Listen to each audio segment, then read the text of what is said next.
میاں صاحب کے ساتھ جس قسم کا سلوک روا رکھا گیا، بالکل، اور جب کوئی بھی ثبوت ان کے خلاف نہیں ملا تو ان کو ایک محض پاناما کی بجائے اقامہ پر نکال دیا گیا۔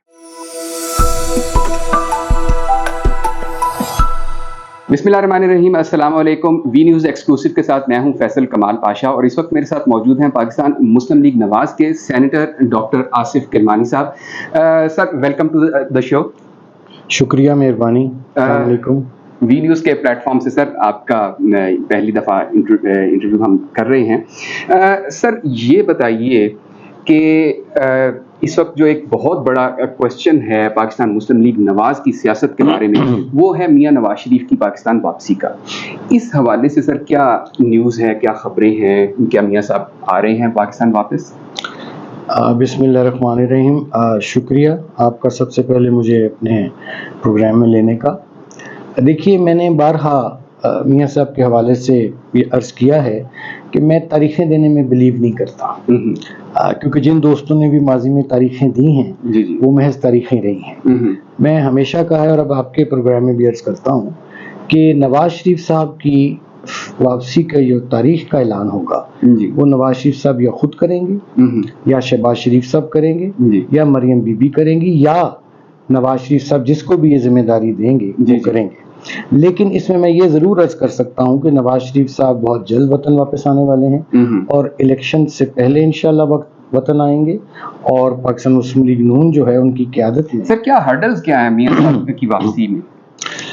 آپ کور کرتے رہے ہیں احتساب کورٹ کو، ماشاءاللہ ریگولر بیسس پہ کرتے تھے آپ، میں بھی وہیں ہوتا تھا۔ تو آپ نے دیکھا ہے کہ میاں صاحب کے ساتھ جس قسم کا سلوک روا رکھا گیا، بالکل، اور جب کوئی بھی ثبوت ان کے خلاف نہیں ملا تو ان کو ایک محض پاناما کی بجائے اقامہ پر نکال دیا گیا۔ اور اس کے بعد سے کہ at the cost of repetition میں یہ عرض کرنا چاہوں گا کہ اتنی شہادتیں آ گئی ہیں، جس میں مرحوم ارشد ملک صاحب کی گواہی بھی ہے، جسٹس شوکت عزیز صدیقی صاحب کی گواہی ہے، اور اس کے بعد دیگر کئی فون کالز، آڈیوز اور دیگر پروف ہیں جس نے یہ ثابت کر دیا کہ نواز شریف کو ایک محض انتقام کا، سیاسی انتقام کا نشانہ بنایا گیا، اور ایک اچھا بھلا چلتا پھولتا ترقی کرتا پاکستان وہ جو تھا اس کو پٹڑی سے اتار دیا گیا۔ تو وہ ایک دور تھا، تاریخ دور، اور نواز شریف کو اور اس کے خاندان کو، شہباز شریف کو اور دیگر مسلم لیگ نون کی قیادت کو ناکردہ گناہوں کی سزا دی گئی۔ تو اب چونکہ میاں صاحب کے کیسز جو ہیں وہ اظہر شمس ہے کہ وہ ایک جھوٹ کی بنیاد پر تھے۔ تحریک انصاف جو ہے وہ ابھی یہ شکوہ کرتی نظر آتی ہے ہر جگہ پہ کہ ان کے خلاف بھی اسی طرح کے بے بنیاد کیسز بنائے جا رہے ہیں۔ آپ کیا سمجھتے ہیں کہ جو ان کے خلاف جو کارروائیاں ہو رہی ہیں اس وقت، یہ بے بنیاد ہیں یا اس کی کوئی وجہ ہے؟ نہیں، دیکھیں، پاناما میں قریباً 450 450 لوگوں کے نام شامل تھے، اور نواز شریف صاحب کا تو نام بھی نہیں تھا پاناما میں، پھر بھی اسے سزا دی گئی، اور جب ثبوت نہیں ملا تو اقامہ کو بنیاد بنا کر نکالا گیا۔ ان کے خلاف تو ثبوت چیخ رہے ہیں، چاہے وہ فورن فنڈنگ کا کیس ہو، توشہ خانہ کا کیس ہو، گھڑی چور والا معاملہ ہو، اور سب سے زیادہ کیا نواز شریف نے اور مسلم لیگ نون نے کوئی سانحہ 9 میں ہی کیا تھا؟ کیا مسلم لیگ نون نے نواز شریف کے کہنے پہ کور کمانڈر کے گھر حملہ کیا، جناح ہاؤس پہ حملہ کیا، جی ایچ کیو پہ حملہ کیا، پاک فضائیہ کی بیس میاں والی پہ حملہ کیا، شہداء کی تصاویر یادگار کی بھی حرمتی کی؟ ہم نے تو کچھ ایسا نہیں کیا۔ ان لوگوں نے تو خود کیا، اور وہ تسلیم کرتے ہیں، باقی چیزوں کو چھوڑ دیں، لیکن اگر سانحہ 9 مئی کو آپ لے لیں تو عمران خان صاحب تو ریکارڈ پہ ہیں، وہ کہتے ہیں جی جب مجھے پکڑا رینجرز نے تو پھر لوگوں نے جی ایچ کیو ہی جانا تھا نا، تو وہ ریکارڈ پہ ہیں۔ تو ان کے جو جرائم ہیں وہ تو بڑے سنگین جرائم ہیں۔ نواز شریف کے خلاف جو الزامات تھے وہ جھوٹ تھے، اور ایک انتقام کا، اس لیے ہم کہتے ہیں کہ ایک نیازی نیب گٹھ جوڑ تھا، اس کا نشانہ نواز شریف صاحب کو بنایا گیا، اور ان کا موازنہ قطعاً نہیں کیا جا سکتا۔ نیازی نیب گٹھ جوڑ آپ نے کہا، اس میں سے آپ نے جنرل باجوہ اور جنرل فیض کو سکپ کر دیا، کیا ان کا رول نہیں تھا اس میں؟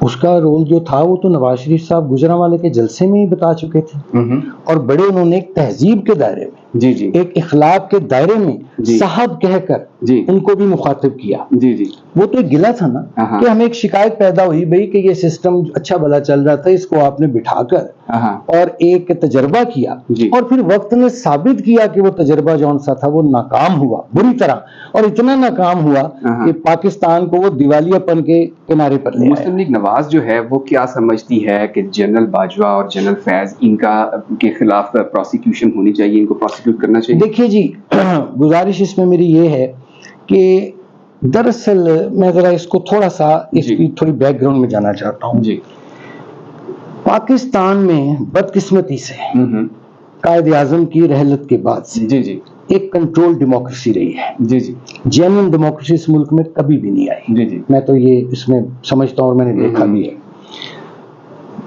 یہ فیصلہ اب آپ کو کرنا ہوگا کہ کیا آپ کیا سسٹم چاہتے ہیں, کیونکہ یہ جو موجودہ سسٹم ہے یہ تو غربت کو جنم دے رہا ہے, دیا اس نے مہنگائی کو جنم دیا ہے, اس نے بے روزگاری کو جنم دیا ہے, اور جس 98% غریب اور مڈل کلاس کے لیے قائد اعظم نے یہ ملک بنایا تھا, جی جی اس کے 98% وسائل پر 2% اشرافیہ نے قبضہ کیا ہوا ہے. جی, تو اس میں جب تک آپ اس سسٹم کو چینج نہیں کریں گے, آپ کو جنرل باجوہ صاحب بھی ملتے رہیں گے سسٹم میں, جنرل فیض صاحب بھی سسٹم میں پیدا ہوتے رہیں گے. Muslim League Nawaz we have to change the system. Muslim League Nawaz کا کوئی ریولوشنری مینیفیسٹو نہیں ہے, ایک سٹیٹس کو کی پارٹی ہے بظاہر جو ہم نے دیکھا.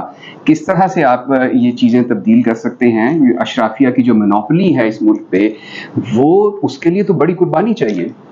دیکھیے, ہم نے کبھی نہیں یہ کہا, آپ نے ٹھیک کہا ہے کہ ہم ریولوشنری ان معنوں میں بالکل نہیں ہیں کہ ہم جائیں توڑ پھوڑ کرو, گھراؤ جلاؤ کرو, آگ لگا دو, سڑکیں بند کر دو. نو, ہم ایک نظریاتی پارٹی ہیں. جی, ہم ایک نظریے کا نام ہے, مسلم لیگ نون ایک نظریے کا نام ہے. اور آپ دیکھیے نواز شریف صاحب کی جب بھی حکومت آئی ہے, جی جی آپ اندازہ کر لیں, کمپیئر کر لیں, آپ 2013 سے 2017 تک کا لگا لیں, جی جی کہ اس وقت عوام کی فلاح و بہبود کا کام ہوا. مہنگائی کنٹرول میں تھی, غربت نیچے جا رہی تھی, بے روزگاری کم تھی, اور انفراسٹرکچر بن رہا تھا, سی پیک آیا, روزگار کے مواقع پیدا ہونے تھے. پھر آپ خود بتائیے مجھے کہ 64 روپے لیٹر پیٹرول تھا. آج جو لوگ ہمیں کہتے ہیں نا کہ بھئی 260 روپے پہ لے گئے ہو, تو میرا ان سے یہ سوال ہوتا ہے کہ پہلے مجھے یہ بتاؤ کہ 64 روپے لیٹر سے 150 روپے لیٹر کون لے کے گیا؟ ڈالر کو 180 روپے سے 116 روپے سے 180 190 روپے کون لے کے گیا؟ دراصل یہاں پاکستان کی معیشت جو سی تھی اس کے ساتھ کھلواڑ ہوا بڑا شدید, خصوصاً یہ جو پچھلے 3.5-4 سال تھے. اور اب وقت آ گیا ہے کہ جن لوگوں کے لیے یہ ملک جناح صاحب نے بنایا تھا, مڈل کلاس اینڈ دا پور, ان کو ان کا حق دیا جائے. جب آپ ان کو ان کا حق دے دیں گے تو اس کے بعد آپ کے معاشرے میں جو ایک بے برکتی, بے سکونی کیا اسے وہ ختم ہو جائے گا, اور آپ کا وہ سوال جو ہے, اور یہی پی ایم ایل این کا منشور ہے, یہی پی ایم ایل این کی کا ریولوشن ہے, اور یہی وہ ریولوشن ہے جو نواز شریف کی 3 دفعہ جب حکومت آئی تو اس میں آپ کو نظر آئیں, چیزیں ہوتی نظر آئیں, میگا پروجیکٹس لگتے نظر آئے, سب کچھ ہوا. سر اس وقت جو پولیٹیکل فیوچر ہے کنٹری کا وہ بڑا ایک ایمبیگوٹی ہے اس کے اوپر. اگر آپ مثال کے طور پہ پاکستان تحریک انصاف ہے, اگر گراؤنڈ لیول پہ آپ دیکھیں تو اس وقت وہ ایک ریزسٹنس کی علامت کے طور پہ لوگ اسے دیکھ رہے ہیں کہ وہ ریزسٹ کر رہی ہے. دوسری طرف جو نون لیگ جس کا سابقہ سٹیٹس جو ہے وہ ریزسٹنس کا تھا لیکن اب ختم ہو چکا ہے, نظر نہیں. ایک تو الیکشنز کے بارے میں بتائیں, اور دوسرا یہ بتائیں کہ پاکستان مسلم لیگ نواز جو ہے اس کا الیکشن میں اب کیا نعرہ ہوگا؟ ریزسٹنس تو ختم ہو گئی آپ کی. دیکھیے ریزسٹنس ہوتا ہے نا, ایک نظریہ یا ایک مزاحمت ہوتی ہے, وہ ہمیشہ کسی نہ کسی اصول کی بنیاد پہ ہوتی ہے. اب آپ نے پی ٹی آئی کی بات کی ہے, ان کا کیا ریزسٹنس, کس کے خلاف ریزسٹ کیا انہوں نے؟ پاک فوج کے خلاف, پاکستان کی ریاست کے خلاف انہوں نے ریزسٹ کیا, مزاحمت کی, گھراؤ جلاؤ کیا.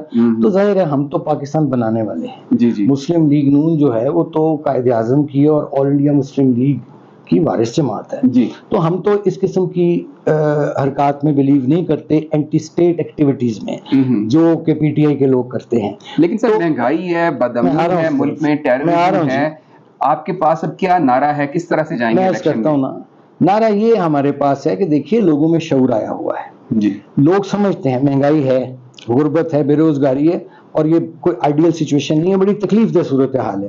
لیکن یہ بھی تو دیکھنا ہوگا نا, آپ نے برائی جون سی ہے اس کو اوپر سے ختم کرنا ہے یا جڑ سے کھاڑنا ہے. آپ یہ تو دیکھیں نا اس برائی کی جڑ کہاں سے آئی. میں نے تو جیسے پہلے عرض کیا آپ کی خدمت میں کہ 2013 سے 2017 یا شاید خاقان عباسی کا بھی دور ڈال لیں بیچ میں, تو مجھے بتائیے کہ اس وقت کے حالات کا موازنہ کر لیں آپ پچھلے 4 سال کا جو عمران خان صاحب کا دور تھا, کتنے ظلم کی بات ہے. آپ دیکھیے, یہ میں نے اخبار میں پڑھا اور پبلک اکاؤنٹ کمیٹی میں آیا, اور میں نے اس پہ آواز بھی اٹھائی کہ بھائی $3 ارب وہ کو بن جاتا ہوگا میرے خیال 800-900 ارب روپیہ, اتنا تو ضرور بنتا ہے. وہ کووڈ کی مد میں آپ کو آتا ہے, اور آپ اس کو 600 سے زائد اپنے من پسند افراد میں تقسیم کر دیتے ہیں 2-3-4% شرح پر. اور جب وہ معاملہ پی ٹی آئی کی ریگولیرٹی کا اور اپنے من پسند افراد کو نوازنے کا اکاؤنٹس کمیٹی میں آتا ہے نیشنل اسمبلی کی, تو مجھے اتنا دکھ ہوا کہ اکاؤنٹس کمیٹی کے جو چیئرمین ہیں نور عالم صاحب, انہوں نے ہاتھ کھڑے کر دیے. سنیے, ہاتھ کھڑے کر دیے, انہوں نے کہا جی مجھے لوگ نہیں مان رہے. کہنے کا میرا مطلب یہ ہے کہ جب اس ملک میں اس قسم کے ڈکیتیاں کی جائیں گی اور اس کے بعد پھر 190 ملین پاؤنڈ آپ کے سامنے ہے جو پاکستان کا قومی خزانے کا پیسہ ہے. اس میں جو 190 ملین پاؤنڈ والی آپ نے بات کی, اس میں جو ایک مین شخصیت ہیں جن کے 190 ملین پاؤنڈ پاکستان میں واپس آئے, ان کے خلاف کاروائی تو کوئی نہیں. آپ نام لیں, کس کا نام؟ ملک ریاض صاحب. گڈ, بالکل میں سمجھتا ہوں کہ ہونی چاہیے کاروائی, اور صرف اس کے خلاف نہیں ہونی چاہیے, ہر اس شخص کے خلاف ہونی چاہیے جو اس 190 ملین پاؤنڈ کے اس اسکینڈل میں ملوث ہے, چاہے وہ عمران خان صاحب ہوں, چاہے ان کے اہل خانہ ہوں, چاہے ملک ریاض ہو, چاہے وہ فرا گوگی ہو, جو بھی ہو. القادر ٹرسٹ کا جو کیس ہے اس کی چھان بین ہونی چاہیے. دیکھیے آپ فیصلہ کر لیں, اس طرح ملک نہیں چلے گا جب تک سزا اور جزا, اور ایک لفظ ہے جیسے آپ نے کہا نا جی حل کیا, یہ کیوں کیاس ہے, یہ ہے رول آف لا. بالکل قانون پر عمل کریں, آئین آپ کے پاس موجود ہے, یا تو پھر کہہ دیں ہمیں آئین کی ضرورت نہیں ہے, فائن ٹھیک ہے ختم کریں پھر سارا یہ ایک ڈھونگ جو رچایا ہوا ہے. جب آئین موجود ہے اس پر عمل کریں, رول آف لا پر عمل کریں, اور کہتے ہیں نا کہ قانون جو ہے, انصاف جو ہے وہ اندھا ہوتا ہے. لیکن سر رول آف لا کی اگر آپ بات کر رہے ہیں تو اس میں تو ہائیبرڈ نظام کا کہیں ذکر نہیں ہے, اس میں تو پولیٹیکل گورنمنٹ کے پاس سارے اختیارات ہیں. یہ پھر پوچھیے نا, ان لوگوں سے پوچھے جانا چاہیے, یہ قوم کو پوچھنا چاہیے ان لوگوں سے. اور یہ الیکشن جو آ رہا ہے اس میں قوم پوچھے ان لوگوں سے کہ آئین میں تو ہائیبرڈ نظام کی گنجائش نہیں ہے, تو جن لوگوں نے ہائیبرڈ نظام لائے اور اس ملک کو دیوالیے کے کنارے پہنچایا, ان کا احتساب پھر بنتا ہے. سر کیئر ٹیکر سیٹ اپ کے حوالے سے اسحاق ڈار صاحب جو ہیں ان کا نام بہت زیادہ لیا جا رہا ہے, آپ کی کیا اطلاعات ہیں؟ دیکھیے میں اطلاعات پر نہیں, بلکہ پیپلز پارٹی جو ہے انہوں نے تو کل پریس کانفرنس کر دی, انہوں نے کہا جی کہ ہمیں تو نہ ابھی تک کسی کا نام زیر غور آیا ہی نہیں, لیکن دوسری طرف سے بڑی اسٹرانگلی یہ چیز جو ہے وہ آ رہی ہے. دیکھیے میں عرض کروں, دو باتیں ہیں, اس کا آپ کا سوال کا میں 2 حصوں میں جواب دوں گا اگر آپ اجازت. جی پلیز. نمبر 1, اسحاق ڈار صاحب is the most suitable person for economy. یعنی آپ دیکھیے نا کہ پچھلے 14 ماہ میں تو نکال دیں اسحاق ڈار صاحب کو 7-8 مہینے میں ہوں گے, یا 7 مہینے 6-7 مہینوں میں انہوں نے اور پرائم منسٹر نے دن رات ایفرٹس کر کے کم از کم اللہ تعالیٰ کی مدد سے, اللہ تعالیٰ کی تائید سے, حمایت سے پاکستان کو ڈیفالٹ ہونے سے تو بچا لیا. دس از ابھی بھی آئیڈیل سچویشن نہیں ہے. ٹھیک, اچھا, تو اگر تو آپ معیشت کو دیکھیں تو اسحاق ڈار کے علاوہ آپ کے پاس کوئی اس کا نعم البدل نہیں. میں معیشت کی بات کر رہا ہوں, لیکن جہاں تک کیئر ٹیکر کی بات آتی ہے اس کے لیے میں سمجھتا ہوں کہ وہاں اسحاق ڈار صاحب کا آنا جو ہے وہ ان کو ضائع کرنے کے مترادف ہوگا. اس کی وجہ یہ ہے کہ جیسے نام آیا کدھر سے, اسحاق ڈار صاحب کا نام کس نے ٹیبل کیا اور کس طرح سے؟ یہ جس نے بھی کیا ہے نا جی, میں سمجھتا ہوں کہ یہ مسلم لیگ نون کے خلاف ایک سازش ہے, اور اس سے ایک تاثر دینے کی اور ایک لوگوں میں غیر یقینی پیدا کرنے کی کوشش کی گئی ہے. تو میرا تو خیال ہے کہ یہ بڑی ایک اس قسم کی باتیں جو ہیں اسپیشلی سوشل میڈیا کے آج کل کے دور میں وہ افواہیں پھیلتی ہیں, لیکن جس نے بھی یہ بات اگر کہی ہے جی اگر کسی کے ذہن میں بھی یہ خیال آیا بھی ہے جی میں ایک بات کر رہا ہوں تو میرا خیال ہے یہ مناسب نہیں ہوگا. اچھا سر، مریم نواز صاحبہ جو ہیں وہ آج کل بڑی خاموش نظر آ رہی ہیں، ٹویٹر پہ بھی ان کی سرگرمی اتنی نظر نہیں آتی، ویسے پولیٹیکل ایکٹیویٹی تو ان کی اتنی نظر نہیں آتی، اس کی کیا وجہ ہے؟ دیکھیے مریم بی بی پچھلے کچھ عرصہ تو لندن گئی رہی تھیں جی پھر وہ آئیں انہوں نے آ کے ورکرز کنونشن بھی کیے بڑے تواتر سے کیے جی جی کے پی میں کیے پنجاب میں کیے. اب ان کا ایک سر تاثر ہے کہ پارٹ ٹائم پالیٹیشینز ہیں مریم بی بی. دیکھیے میں ایک آپ کو عرض کروں قائد جو ہیں ہمارے وہ نواز شریف صاحب ہیں جی صدر جو ہیں وہ شہباز شریف صاحب ہیں. جی مریم نواز صاحبہ کو ایک ذمہ داری سونپی گئی پارٹی کو آرگنائز کرنے کی جی جی جو انہوں نے کی بیچ میں سے ان کو باہر آنا جانا پڑا اس وجہ سے شاید آپ سمجھتے ہوں کہ وہ تھوڑا سا بیچ میں گیپ آ گیا لیکن اب وہ واپس آ گئی ہے اور میرا خیال ہے کہ وہ دوبارہ اسی جوش اور جذبے سے نکلیں گی اور اگر کوئی کمی پیشی رہ گئی ہے تو اس کو پورا کریں گی. الیکشنز ہونے جا رہے ہیں اپنے ٹائم پہ سر؟ ہونے چاہیے ٹائم پہ. اچھا ہونے چاہیے ٹائم پہ لیکن کیا ہونے بھی جا رہے ہیں؟ دیکھیے کیا ہونے جا رہا ہے کیا نہیں ہونے جا رہا ہے یہ تو اللہ تعالیٰ کی ذات جانتی ہے. جی میں کوئی نجومی تو ہوں نہیں جی جی لیکن یہ میں ضرور کہہ سکتا ہوں کہ ٹائم پہ ہونا چاہیے. مجھے ایک دو چیزیں نظر آتی ہیں اس میں کہ ایک تو دیکھیے اللہ نہ کرے کہ یہ فلڈ سیزن ہے جی جی خدا نہ خواستہ اگر کوئی سیلاب وغیرہ کی سچویشن بن جاتی ہے اور حالات ایسے آ جاتے ہیں پھر تو میں کچھ کہہ نہیں سکتا. نمبر 2 یہ ہے کہ مردم شماری کا بھی ابھی ایشو ہے. جی کچھ لوگوں کے خیال میں کہ نئی مردم شماری کے تحت ہونے چاہیے کچھ کہتے ہیں نہیں پرانی کے تحت ہونے چاہیے جی اور اگر یہ فیصلہ بالآخر ہوتا ہے ابھی تک تو یہی ہے کہ شاید پرانی مردم شماری کے تحت ہوں لیکن میں سمجھتا ہوں کہ اگر نئی مردم شماری کو اڈاپٹ کیا جائے گا تو اٹس ٹائم کنزیومنگ اس میں ٹائم لگے گا اور اس میں پھر حلقہ بندیاں بھی ہیں جو بھی ہیں لیکن آنسر اس کا آپ کے سوال کے جواب کا آپ کے سوال کا جواب یہی ہے کہ الیکشن جون سے ہیں وہ ہر صورت ہونے چاہیے آئین اور قانون کی. مسلم لیگ نواز کا کیا فیوچر دیکھ رہے ہیں؟ الیکشن اگر ہوتے ہیں تو کتنی سیٹیں سیکیور کر سکتی ہیں؟ میں بڑا پر امید ہوں جی کہ نواز شریف صاحب کی ماضی کی کارکردگی دیکھتے ہوئے جس میں دیکھیں نا انہوں نے کیونکہ 1.25 سال میں نے بڑا ڈیمیج کیا نا سر.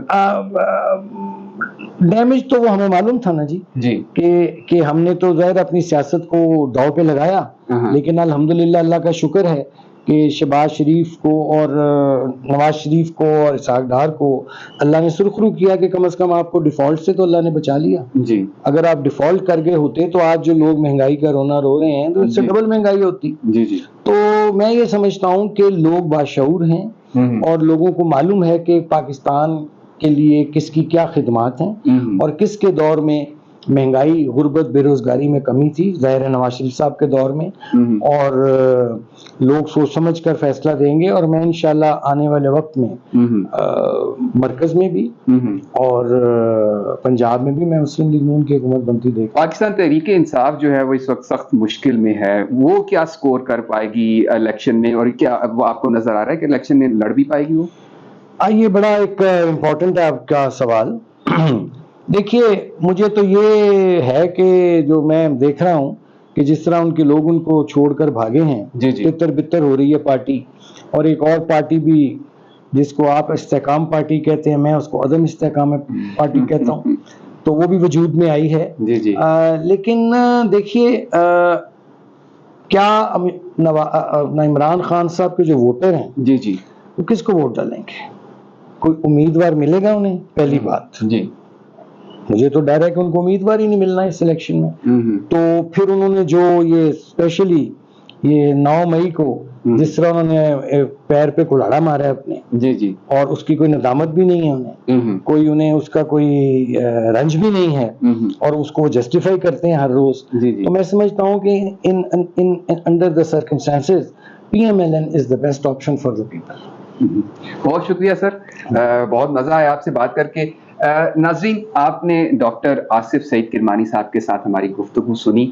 انشاءاللہ اگلے پروگرام تک کے لیے ہمیں اجازت دیجیے. اللہ حافظ.